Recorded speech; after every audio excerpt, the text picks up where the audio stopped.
Hello friends, સ્વાગત છે તમારું મારી ગુજરાતી રસોઈ ટિપ્સ ચેનલમાં। તો આજે આપણે બનાવીશું બટાકાનો નવો નાસ્તો। તો ચલો આપણે બનાવવાનું શરૂ કરીએ। તો બટાકાનો નાસ્તો બનાવવા માટે સૌથી પહેલાં મેં અહીંયા એક મોટી સાઈઝનો બટાકો લીધો છે, તેને ઉપરથી છાલ કાઢી અને ધોઈ લીધો છે। તો હવે આપણે બટાકાને છીણી લઈશું। તો આ રીતે મોટા હોલવાળી છીણીથી તમારે બટાકાને છીણી લેવાનો છે। તો એક કાચા બટાકાને આપણે અહીંયા છીણી લીધો છે। તો હવે આપણે તેને 2 થી 3 પાણીએ ધોઈ લઈશું અને છીણને કોરું થવા દઈશું। તો આ રીતનું તમારે કોઈ પણ કાણાવાળું વાસણ લઈ અને બટાકાનું છીણને ધોઈ લેવાનું છે। છીણને આપણે અહીંયા ધોઈ લીધું છે। તો હવે આપણે છીણને કોરું થવા દઈશું। તો મેં અહીંયા એક મોટો બાઉલ લીધો છે, તેની અંદર આપણે અડધી વાટકી ઘઉંનો લોટ ઉમેરીશું, સાથે જ અડધી વાટકી બેસન ઉમેરીશું, ઝીણા સમારેલા શાકભાજી ઉમેરીશું। તો મેં અહીંયા ઝીણી સમારેલી ડુંગળી લીધી છે, ઝીણા સમારેલા ટામેટા,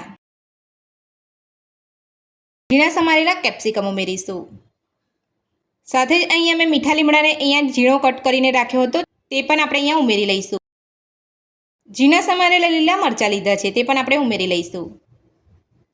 અડધી ચમચી આદુની પેસ્ટ ઉમેરી લઈશું, ઝીણા સમારેલા લીલા ધાણા ઉમેરીશું, નાની અડધી ચમચી જીરું ઉમેરીશું, નાની અડધી ચમચી જેટલો હળદર પાવડર ઉમેરીશું, નાની અડધી ચમચી જેટલો ગરમ મસાલો ઉમેરીશું, સ્વાદ પ્રમાણે મીઠું ઉમેરીશું, સાથે જ અડધી ચમચી ચાટ મસાલો ઉમેરીશું, એક નાની ચમચી ખાંડ ઉમેરીશું। તો બધા જ મસાલા આપણે અહીંયા લઈ લીધા છે। તો હવે આપણે તેની અંદર બટાકાનું છીણ ઉમેરી લઈશું, બધું સરસ મિક્સ કરી લઈશું।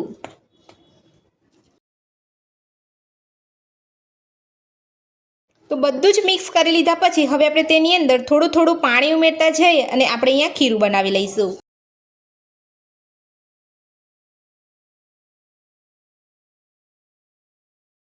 થોડું થોડું પાણી ઉમેરતા જઈએ અને આપણે અહીંયા ખીરું બનાવી લીધું છે। તો તમારે આ રીતનું ખીરું બનાવવાનું છે નાસ્તાનું।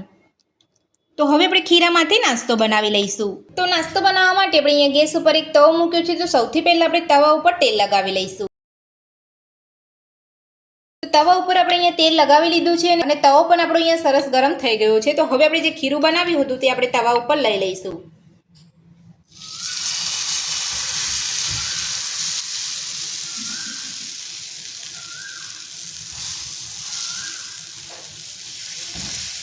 અને ખીરુંને આપણે અહીંયા હળવે હાથે ફેલાવી લઈશું। તો તમારે અહીંયા જે રીતે પતલો કે જાડો નાસ્તો બનાવવો હોય એ રીતે તમે અહીંયા બનાવી શકો છો। હવે આપણે નાસ્તાની બધી બાજુ તેલ લગાવી લઈશું। ઢાંકણ ઢાંકીને ગેસની મીડિયમ ફ્લેમ પર 1 મિનિટ માટે થવા દઈશું। તો નાસ્તાને ઢાંકી 1 મિનિટ જેટલો સમય થઈ ગયો છે અને નાસ્તો આપણો એક બાજુ કૂક થઈ ગયો છે। તો હવે આપણે નાસ્તાને હળવે હાથે પલટાવી લઈશું।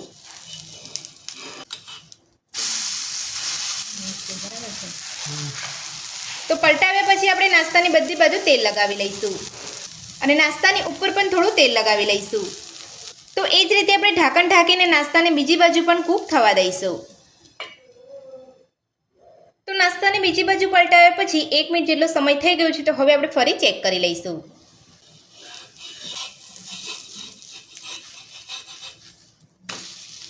તો તમે જોઈ શકો છો બીજી બાજુ પણ નાસ્તો આપણો અહીંયા સરસ કૂક થઈ ગયો છે। તો હવે આપણે થોડું ઉપર તેલ લગાવી લઈશું।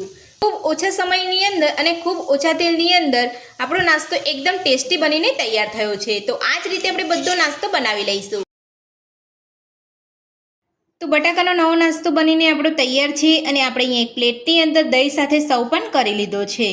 અને તમે જોઈ શકો છો આપણો બટાકાનો નવો નાસ્તો એકદમ સોફ્ટ બન્યો છે અને ખાવામાં પણ એકદમ ટેસ્ટી લાગતો હોય છે।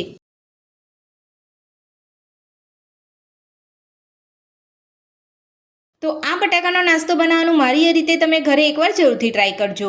આજની રેસીપી પસંદ આવી તો વિડીયોને લાઇક કરજો, ચેનલને સબસ્ક્રાઈબ કરજો, તમારા મિત્રોને જરૂરથી શેર કરજો। Thank you.